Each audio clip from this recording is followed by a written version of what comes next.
Turuk Matu.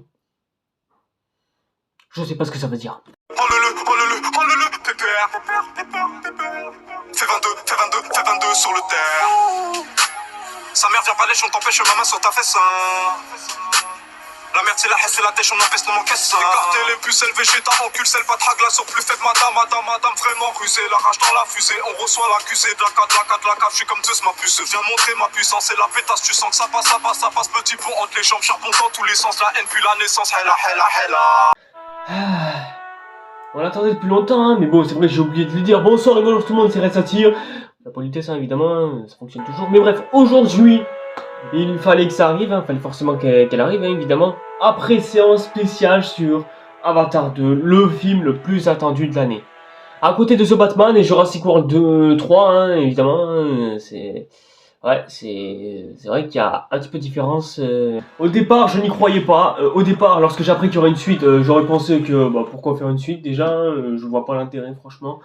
Mais bon, après avoir eu son visionnage une bonne fois pour toutes, et après avoir payé 9 €, je sais pas combien, pour pouvoir me payer mon billet de séance, laissez-moi vous dire une chose.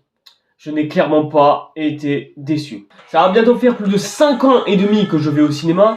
Et en 5 ans et demi de séances que j'ai pu me faire au fil de ces dernières années, je pense que nous avons affaire là à la meilleure séance que j'ai eue de toute ma vie. Et ce, depuis la planète des singes suprématie. Bon, déjà, avant de parler de mes avis personnels ou quoi, je pense que le mieux c'est de replacer un petit peu le contexte pour tout le monde dans l'histoire.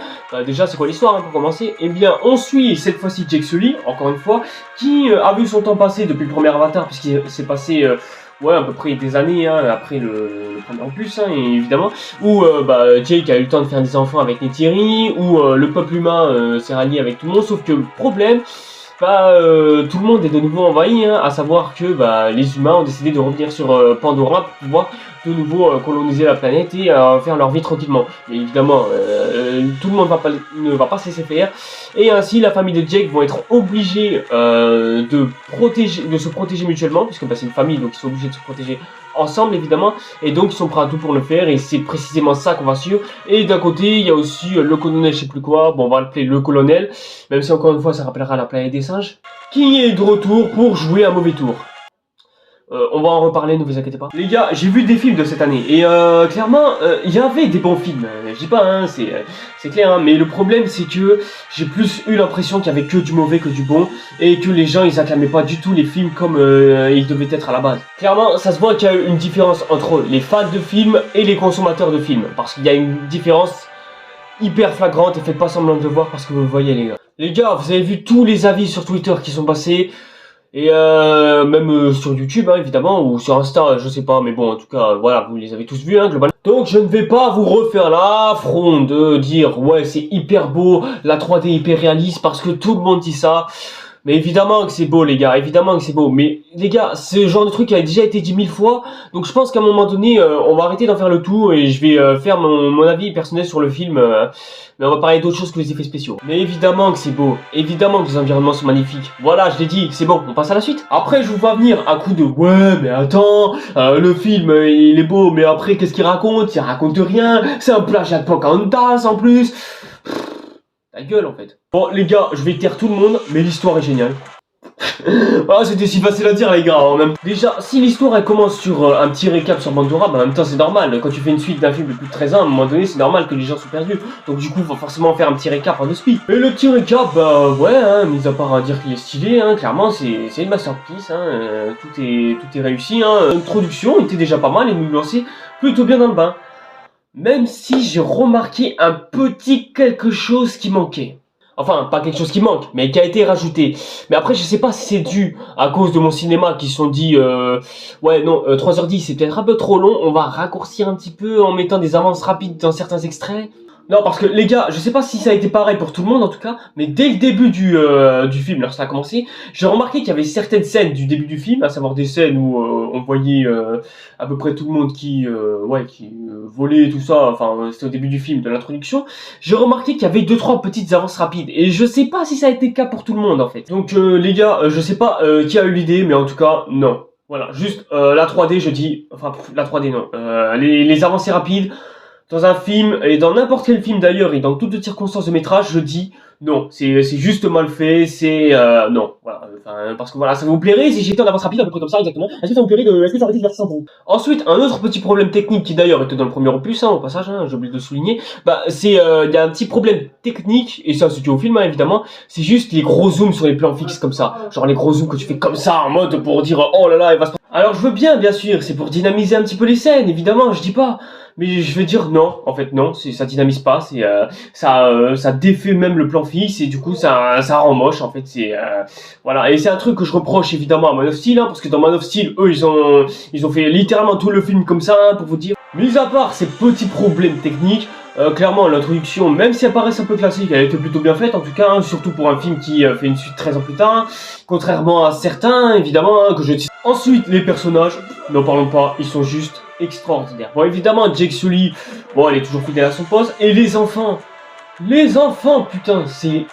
Je pense qu'en fait, les enfants dans Avatar 2, c'est la plus grande réussite du film. Clairement, que ce soit Noak et tous les autres dont j'ai oublié le nom, tous les personnages enfants sont tous attachants. C'est littéralement une précursation de la nouvelle génération.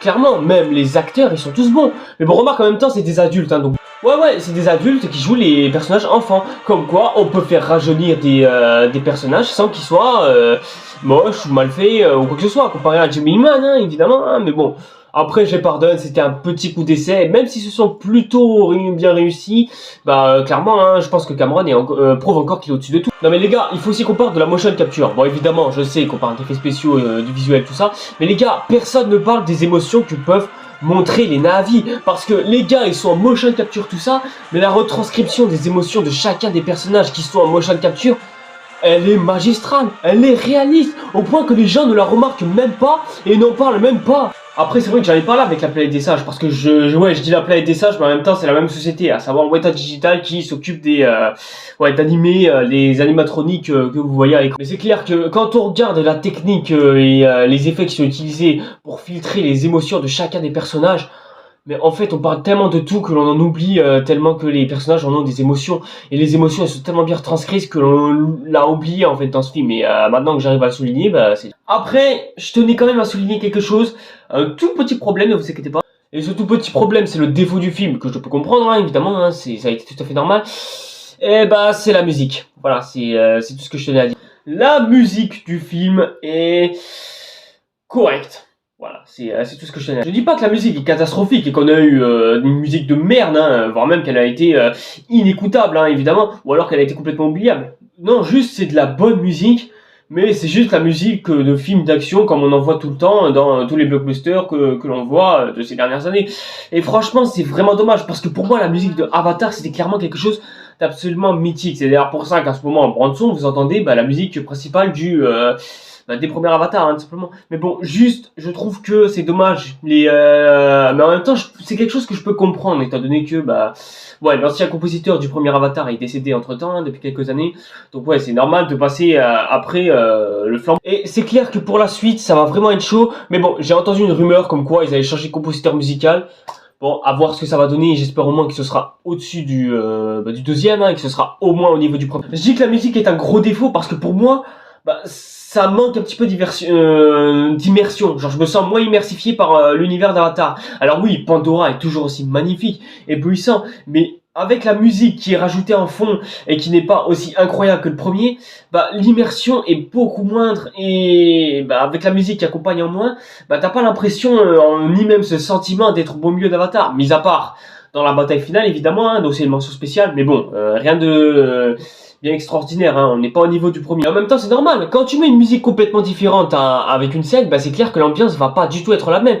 Et pour Avatar 2, ça en est la preuve ultime. La preuve que quand tu passes d'un compositeur décédé à un compositeur qui a décidé de prendre le flambeau, mais qu'au final il arrive à se débrouiller comme il peut, c'est clair que l'immersion est hyper rétrécie, et donc du coup je me sens moins transporté par Pandora, et j'ai moins l'impression de voyager, et j'ai moins l'impression d'admirer le film en lui-même. Mais bon, j'espère qu'à un moment donné, ils arriveront à remédier à ça et à trouver un compositeur vraiment talentueux qui arrive à prendre le flambeau, parce que pour l'instant, pour moi, en termes de musique, pour Avatar, c'est pas gagné. Parce que ouais, déjà, si t'as pas la musique qui est suffisamment bien composée pour un film qui s'appelle Avatar, là, c'est clair que là, tu risques gros quand même. Ensuite, il faut qu'on parle de quelque chose, le colonel, à savoir l'antagoniste principal du film. Alors, comment dire ça simplement? J'adore ce personnage, j'adore même l'acteur qui joue hyper bien d'ailleurs, hein, c'est étonnant. Mais le truc, c'est que ce personnage, franchement, je vois pas l'intérêt de le faire revenir en fait. Ça aurait pu être un autre personnage. Je pense que le mieux, ça aurait été ça, hein, d'en faire un nouveau personnage, tout simplement. Hein. Ça servait à rien de prendre l'ancien et de le ramener ici. Hein. Bon, après, c'est pas ce que j'imaginais. Genre, j'imaginais qu'il aurait ressuscité et rejoint toute la troupe de Jake, tout ça, ce qui pour moi me paraissait un peu trop... Bon. Mais néanmoins, ça va, il est bien introduit, enfin, comment dire, il est le méchant, ça va, c'est bon. Mais moi, c'est pas vraiment ça qui me dérange. Moi, ce qui me dérange, bah, c'est la façon dont il a été utilisé en fait. Dans le premier opus, le colonel, ça avait vraiment l'impression que c'était le méchant. Genre vraiment, il était brutal, sans pitié, il était prétentieux, bref, c'était vraiment un colonel un petit peu à la Apocalypse Now comme on en voit dans beaucoup de films militaires. Bref, c'était un personnage impitoyable et brut. Vraiment, c'était quelqu'un qui avait envie de massacrer tout le monde qui croisait autour de lui. En soi, la cicatrice, elle n'était pas obligatoire, hein, mais le problème, c'est juste que dans Avatar 2, c'est juste la façon dont il a été utilisé, et c'est pour ça que j'aurais préféré un nouvel antagoniste à la place du colonel, parce que pour moi, bah, il avait déjà fait sa vie, c'était mort. Parce que je ne retrouve pas en lui ce que j'aimais en tant qu'antagoniste principal, son côté brut, menaçant, sans pitié et tueur, bref, il n'y a pas tout ça en fait, c'est juste un antagoniste lambda qui est là, et en plus si tu lui rajoutes à ça un corps de Na'vi, non mais frère, non, en fait, juste, non, ça passe pas, en fait, c'est tout. J'ai même limite eu l'impression d'avoir affaire à une parodie, en fait. Genre, je sais pas s'il faut que je refasse un revisionnage pour que je puisse avoir une autre appréciation du personnage antagoniste principal, mais limite, j'ai l'impression presque que c'est ça, en fait, et donc du coup, bah... Bon, maintenant, les gars, qu'on a à peu près tout dit, et sans spoiler, évidemment, j'ai fait du mieux que j'ai pu, hein, bon, j'espère que j'ai spoilé personne, évidemment, mais bon, là, du coup, on va vraiment spoiler, donc cette fois-ci, je vous conseille immédiatement de quitter cette vidéo, et allez voir ce putain de film, sérieux. Allez le voir immédiatement, c'est un conseil d'amis que je vous donne. Hein. Comme ça, au moins, vous reviendrez dans cette vidéo, et en ayant vu le film, et au moins, vous aurez eu vraiment une occasion de pouvoir aller le voir. Donc voilà, n'hésitez pas à me suivre sur les réseaux sociaux, hein, comme d'habitude, n'hésitez pas à vous abonner à la chaîne pour être au courant des prochaines vidéos qui vont venir. Et en tout cas, nous, j'espère que, bah voilà, je vous ai donné envie d'aller voir le film. Ne vous inquiétez pas, il est quasiment génial, hein, ça c'est clair. C'est une immersion à voir, c'est quelque chose à faire. C'est le film de Noël à aller voir, et surtout c'est le film à voir après avoir vu une belle Coupe du Monde se conclure. Et une fois que vous l'aurez vu, ben revenez me voir dans cette vidéo, hein, et en attendant, et ben on spoil, c'est parti. Déjà, vous vous dites 3h10 de film. Je vais faire quoi moi, putain, je vais faire quoi? Bon, déjà les gars, avant de partir au cinéma, j'ai oublié de vous dire, la première chose que vous avez à faire, c'est d'aller pisser. Non, les gars, allez pisser avant la séance, croyez-moi, parce que 3h10... Ouais, crois-moi, c'est la première chose que tu vas faire avant d'aller au ciné. Crois-moi, pisse tout ce que t'as de pisse dans ta bite Mais surtout, ne vous inquiétez pas, on ne s'ennuie pas une seule seconde. Pour vous dire, ma séance, elle était à 16h30, hein, évidemment. Et lorsque j'ai vu l'heure, j'ai remarqué, il était quelle heure? 18h15. Genre, je voulais regarder l'heure comme ça, en plus de speed. Mais genre, depuis tout à l'heure, je suis concentré sur le film. Et là, à un moment donné, je me dis, attends, il est quelle heure à un moment donné? Et là, 18h15. Évidemment, je suis sorti à 19h25 ou 19h40, hein, je sais plus. Mais c'est incroyable, le temps passe super vite. Il passe hyper vite. Je sais que ça peut paraître long quoi, mais les gars, c'est exactement ce que je vous ai dit dans ma vidéo sur Avatar. Genre pourquoi Avatar allait être un succès. Genre je vous disais que, même si 3h10 ça peut paraître long, bah au moins dans ce film on s'ennuie pas. Mais clairement pas. En plus, si dès les 15 premières minutes tu parles de l'exil de Jake et de sa famille dès le départ... Ah ouais, mais là, ce stade-là, c'est t'as tout gagné, frère, t'as tout gagné. Après, le truc dommage avec l'exil, c'est qu'il a pas duré assez longtemps. Parce que, bah oui, hein, je vous rappelle qu'on a passé un film à s'attacher au peuple des Na'vi, hein, qui vit dans un arc. Pour moi, le peuple, on s'est attaché à ce peuple Na'vi pendant plus d'un film. Et juste les voir partir comme ça, juste pendant, 30 secondes, pour moi, c'est pas assez dramatique, ça, c'est dommage. J'aurais vraiment aimé qu'on mette beaucoup plus de temps à nous faire un petit peu chagriner pour ce peuple, mais vraiment c'est dommage. Mais après en même temps, pour 3h10 de film, je pense qu'on aurait pu rajouter un peu plus de scènes avec eux et en supprimer quelques-unes à ce détriment en fait, je pense que ça aurait été mieux. Aussi, il faut qu'on parle du caractère des gosses. Genre, regardez par exemple la mère de Neytiri et regardez maintenant ses enfants à la suite. Y'a rien qui vous choque ? Oui, exactement, vous avez vu la même chose que moi. Les enfants dans Avatar 2 n'ont pas des caractères de Na'vi. C'est officiel. j'ai pas l'impression de voir des enfants Na'vi. Au contraire, j'ai plus l'impression de voir des enfants humains. Genre, tu les retranscris en êtres humains, pour moi, c'est exactement la même chose en fait. Moi, ce que je trouvais incroyable avec les Na'vi, c'est qu'ils étaient complètement décalés avec les êtres humains. Par exemple, tu regardes la vie du peuple humain et tu regardes la vie du peuple Na'vi, tu vois la grosse différence qu'il y avait entre les deux peuples dans le premier film. Alors que dans le deuxième, tu regardes le caractère des enfants, c'est des êtres humains à 100%, très clairement. Après, je sais ce que vous allez me dire, ouais, mais attends, Jake, lui, c'est un être humain, donc c'est normal que eux, ils ont un caractère humain. Ouais, mais, et alors, Jake, lui, s'est intégré au côté du peuple Na'vi, donc forcément, les enfants, eux aussi, devaient suivre la même ligne directrice. Est-ce que c'est dû au fait que les enfants, ils ont trop été initiés par les humains, ou alors est-ce qu'ils s'humanisent, ou est-ce qu'ils aiment pas trop leur vie Na'vi? Je sais pas, mais en tout cas pour moi ils ont un caractère quasiment humain, alors que normalement les Na'vi, ils ont pas un caractère humain de nature, genre de base. En plus c'est idem pour les enfants du peuple aquatique, genre le peuple aquatique dans Avatar 2, leurs enfants eux aussi ils ont un caractère quasiment humain, ça se voit, c'est clair, même quand il s'agit de harceler les enfants de Jake sous ses yeux. Et ça pour moi, même s'il y avait un petit peu de discrimination dans le premier Avatar, mais tu sentais vraiment que c'était des Na'vi, genre pas seulement au niveau du langage, mais aussi au niveau du caractère, la façon de parler, etc. etc. Là j'ai plus l'impression d'avoir affaire à une série de lycéens sur Netflix en fait, tout simplement. Le truc que j'ai remarqué avec Avatar 2, c'est qu'on s'éloignait un petit peu trop de ce qu'il y avait sur Pandora à l'époque dans le premier film. Et ça c'est énormément remarqué. Genre j'ai pas du tout l'impression de me retrouver sur Pandora. Là clairement, j'ai juste l'impression d'avoir affaire à des singes bleus qui sont des êtres humains mais réadaptés en fait. C'est aussi simple que ça. Et j'ai l'impression que toutes les lois de Pandora, j'ai l'impression presque que l'on les a oubliées. Par exemple, genre il y a des personnages qui disent merci. Oh non, pas ça. Pas aujourd'hui, pas maintenant, pas après tout ce que tu as fait.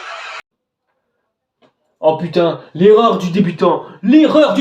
On ne dit pas merci, c'est juste triste, c'est tout en fait, c'est ce qui a été dit dans le premier film. Mec, si tu fais ce genre d'erreur de débutant, rien que là dans le deuxième film, mais c'est qu'à ce stade-là, tu remarques qu'il y a un énorme problème. En plus, le tournage du troisième et du quatrième film est terminé.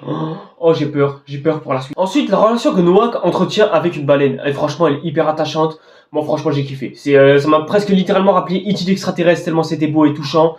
Bref, c'était juste magnifique. Bref, sur cette relation entre ces deux-là, il n'y a absolument rien à dire, c'est extraordinaire. Et ouais les gars, cette vidéo ce film il a littéralement été fait pour nous sensibiliser avec les baleines les gars, je vois pas d'autres arguments. Et au moins en plus de ça, on donne une autre raison aux humains d'être ici. Pas que pour traire du charbon, mais aussi pour traire ce que les baleines ont à l'intérieur de leur cerveau. À savoir du liquide vaisselle qui leur permet d'arrêter le vieillissement d'un être humain. Ah ouais, franchement c'est... Bon, c'est intelligent comme méthode, franchement c'est bien trouvé. Ouais, parce que dire qu'on veut traiter du charbon parce que ça pèse des grammes et donc c'est cher, ouais, j'avoue c'est sympa, mais... Alors que dans le deuxième, on donne une raison aux êtres humains d'être ici. Bon après je pense qu'il y en a plusieurs des raisons pour qu'ils soient ici, mais bon, le climax final était juste extraordinaire, franchement il n'y a rien à dire, même si c'est un bateau qui coule, tout ça, franchement... Ouais, elle était plutôt bien faite. C'est une fusion un petit peu entre Alien et Titanic, disons-le, notamment le combat de fin. Bon, ok, je dirais plus un Terminator plus qu'un Alien, parce que c'est vrai qu'Alien c'était un peu un autre contexte. J'ai oublié de le souligner, mais le personnage de Spider est très intéressant et très prometteur pour la suite. J'espère en tout cas qu'il sera. Même si bon, je trouve que le développement qu'a Neteri pour Spider est un petit peu sous-exploité, ce qui est vraiment dommage d'ailleurs. Ensuite, il faut aussi qu'on parle de Neteri. Mais cette personnage, en fait, elle a pas évolué, j'ai l'impression d'avoir affaire à la même personnage depuis le premier film, en fait. Après, j'avoue, là où elle s'est révélée, ça restait quand même vers la fin. Et j'avoue que la fin, il y avait un truc quand même qui était un petit peu osé, parce que sacrifier l'un des fils de Jake, c'est un choix fort, c'est très fort comme choix. Parce qu'après tout, qui l'aurait fait? Qui aurait sacrifié l'un des enfants de Jake? Pour moi, fallait que ce soit un des parents qui crève, tout simplement. Mais bon, pour moi, je pense que sacrifier un des fils de Jake, pour moi, c'était une des meilleures choses à faire, parce que, le personnage est né, je vois pas ce qu'il venait foutre ici, et il vient rajouter au moins un petit peu d'ampleur dans l'histoire, au moins, c'est bien. Et ça viendra rajouter un trait de caractère à Neteri, ce qui sera au moins très bien pour la suite. J'ai reçu remarquer autre chose dans ce climax, il est passé où le peuple aquatique? Parce qu'à un moment donné on les a vus, mais à un moment donné ils ont tous disparu, genre je me demande ce qu'ils ont foutu ou quoi que ce soit, mais en tout cas moi je les vois pas. Il y a juste une grosse baleine qui est intervenue dans l'histoire, mais sinon à part ça... Mais où est-ce qu'ils sont donc passés, bordel de merde? La chimie qu'il y a entre Noah, qui est la fille du peuple aquatique, honnêtement, franchement, elle est superbe. J'adore cet attachement entre ces deux personnages. Mais c'est vrai que pour moi, le gros point fort de ce film, c'est les gosses. Surtout Noah, qui est clairement un des, peut-être même mon personnage préféré. Franchement, chapeau James, t'as fait un truc incroyable avec ce personnage. J'ai hâte de le voir grandir par la suite. Et ça m'étonnerait surtout pas qu'il soit le héros principal, soit Avatar 4 ou peut-être Avatar 5 ou 6 ou 7, on verra. Même la jeune fille, elle est extraordinaire. Après, c'est dommage. Moi, je pensais qu'elle aurait des scènes un petit peu importantes vu qu'elle avait l'air plus ou moins d'être centrale dans le film et qu'elle savait faire des choses qui semblaient tourner autour d'elle et qui faisaient certainement d'elle la pseudo-personnage principal de la suite de la saga. En plus, il développe avec ça l'univers de Pandora. Ouais, l'univers de Pandora n'a jamais été aussi grand. Mais c'est vrai qu'avec la jeune fille qui a rajouté derrière, j'aurais vraiment aimé en savoir un peu plus. Mais bon, je pense qu'on nous le réserve un petit peu pour la suite. Ouais, un petit peu du faux teasing, hein, mais bon, j'espère au moins que ça donnera quelque chose, parce que pour moi, je pense que le mieux, c'est que dans Avatar 3, elle ait au moins un maximum de développement et que tout soit centré sur elle. Parce que j'ai remarqué un truc avec cet Avatar 2, c'est qu'on parlait beaucoup moins de la spiritualité de Pandora, ce qui était central, hein, évidemment, dans le premier film, je dis pas.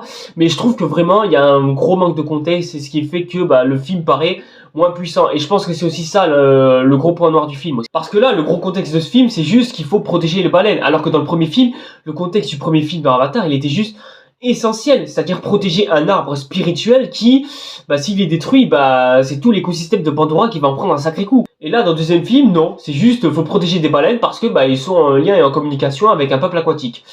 Voilà, en soi, c'est limité, hein, et du coup, c'est moins fort comme puissance. Et en soi, je dis pas, hein, le contexte, il est plutôt bien admis, mais beaucoup moins puissant que dans le premier film. Et justement, je pense que le gros défaut d'Avatar 2, c'est qu'il est venu après le premier Avatar. Et pour autant, est-ce que c'est au moins un mauvais film ?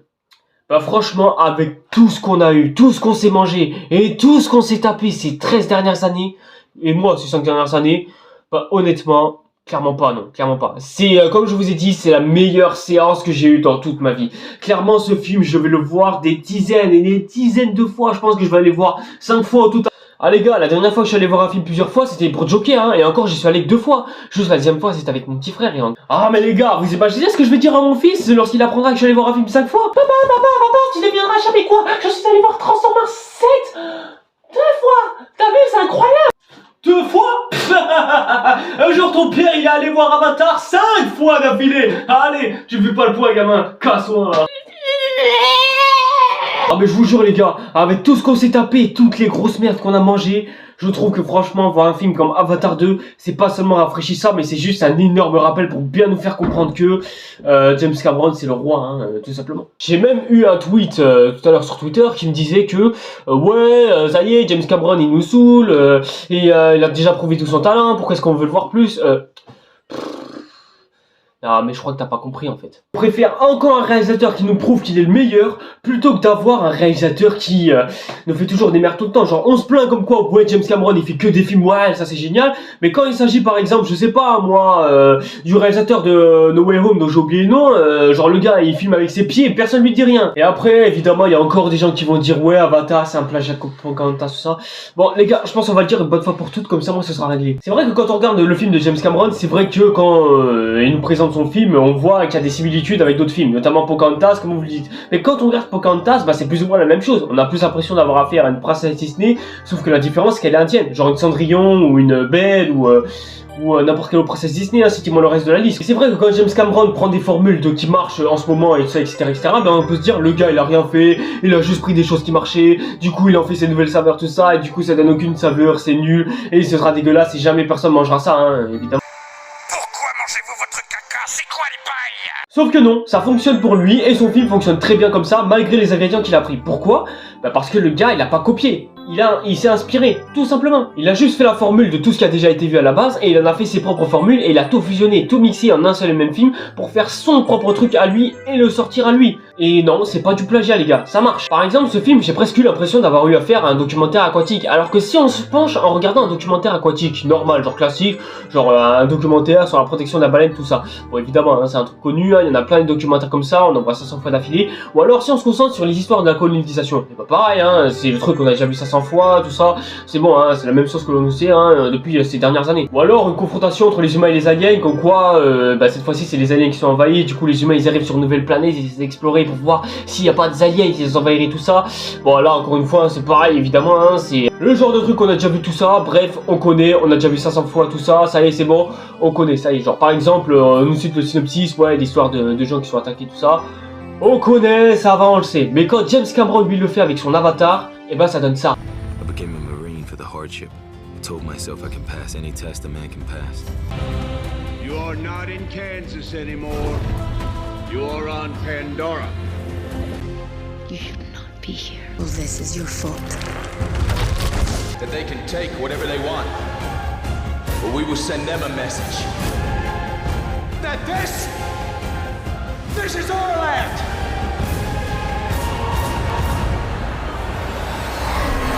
Là, ce que James Cameron vient de nous faire, c'est qu'il a pris des trucs qui marchaient plus de 500 fois et qui a été posté pendant plus de 500 fois, et il en a fait son propre truc à lui, à savoir qu'il a pris les fameuses histoires qui se passent dans l'espace avec les humains qui arrivent sur une planète inconnue et qui essaient de découvrir une race extraterrestre, l'histoire de la colonisation qui a été vue 500 000 fois et qui en gros est l'histoire des humains qui veulent coloniser leur monde juste parce que ils ont plus de place sur Terre, l'histoire des documentaires animaliers sur les animaux en phase d'extinction aquatique, tout ça, etc., etc. Et il a utilisé toutes ces méthodes-là qui fonctionnent et qui marchent très bien au sein de l'industrie du cinéma, et il a mixé tout ça dans un seul et même mélange pour en faire sa propre sauce à lui et ainsi proposer un ingrédient tout nouveau avec une nourriture et un plat incroyablement somptueux dont lui seul a le secret. En d'autres termes, si tu veux comprendre, il a réussi à réassembler tous les ingrédients qui marchaient et il en a fait son propre film à lui et il en a fait sa propre version. Après vous allez me dire, ouais mais attends, le cinéma de base avec l'invention, lui le gars il a juste fait que réinventer, donc c'est pas de la vraie invention. Mec, un jour Garfield a dit, rien ne se change, rien ne se crée, mais tout se transforme. Et je déteste le lundi aussi qui plus est d'ailleurs. Après, si on prend ton exemple, comme quoi Avatar c'est un plagiat de Pocahontas, bah Pocahontas c'est exactement la même chose en fait. Pocahontas c'est juste Blanche-Neige mais qui se passe en Inde et qui est victime de colonisation. Et Blanche-Neige c'est juste une adaptation en dessin animé pour le cinéma d'un conte de fées qui a été fait sur un livre pour une petite fille, tout simplement. Ce que j'essaie de vous dire les gars, c'est qu'on peut pas inventer quelque chose. Genre essayez de vous imaginer dans votre tête et essayez de vous imaginer quelque chose qui a déjà été inventé, mais genre complètement sorti de nulle part. Et là, vous avez raison les gars, c'est complètement impossible. Il y a eu 80 milliards d'êtres humains sur Terre et il n'y a personne qui a réussi à faire une invention qui n'est venue de rien. Il y a forcément une invention qui est forcément venue de quelque chose. Le cinéma par exemple, regardez, genre on dit ouais le cinéma c'est une révolution tout ça, je sais pas d'où il sort ça, il a inventé ça comme ça en mode vite fait. Sauf qu'en fait non, le gars il s'est juste inspiré de la photo et il a remarqué que lorsqu'on fait dériver les images d'une seule photo, on pouvait avoir affaire à une vidéo. Et c'est comme ça d'ailleurs que sont nées les vidéos. Ah non, j'invente pas, c'est totalement vrai les gars. Je peux prendre d'un autre exemple d'ailleurs. Par exemple, la voiture. Bah ouais, hein, on roule bien, la voiture c'est bien. Sauf qu'à l'époque, la voiture, à l'époque ça ressemblait à ça. Ouais, bon, évidemment, ça vous inspire pas bien sûr. Mais à l'époque, la voiture, il y a très très longtemps, c'était ça. Ou encore, il y avait une époque où tracter un cheval, ça ressemblait à ça. Et à l'époque où monter un cheval, c'était l'histoire d'un gadio préhistorique qui s'est dit, monter un cheval, ça nous permet d'aller beaucoup plus vite.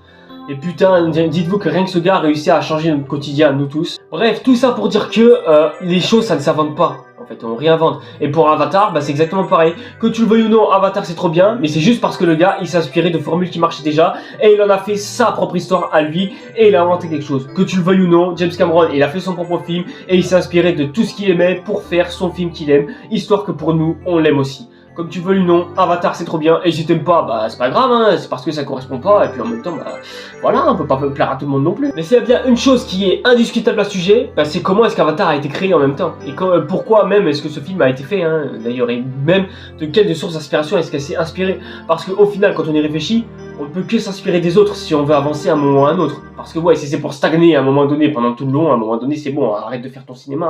Les gars, l'évolution c'est quelque chose qui a été essentiel dans notre vie. Dites-vous qu'il y a 65 millions d'années, on était encore des singes. Non attends, c'était à 100 millions d'années ou pas? Ah je sais plus, mais bon voilà, à un moment donné, faut bien s'adapter à ce qui nous entoure autour de nous. Et il faut réussir à évoluer au fil du temps. Et c'est pas en brassant sur ton canapé, sur ton téléphone, à brasser sur Twitter et à balancer des avis négatifs que ça va forcément t'aider à faire des choses. Parce que c'est pas parce que tu vas critiquer quelque chose ou quelque chose d'autre que ça va forcément faire avancer les choses en fait.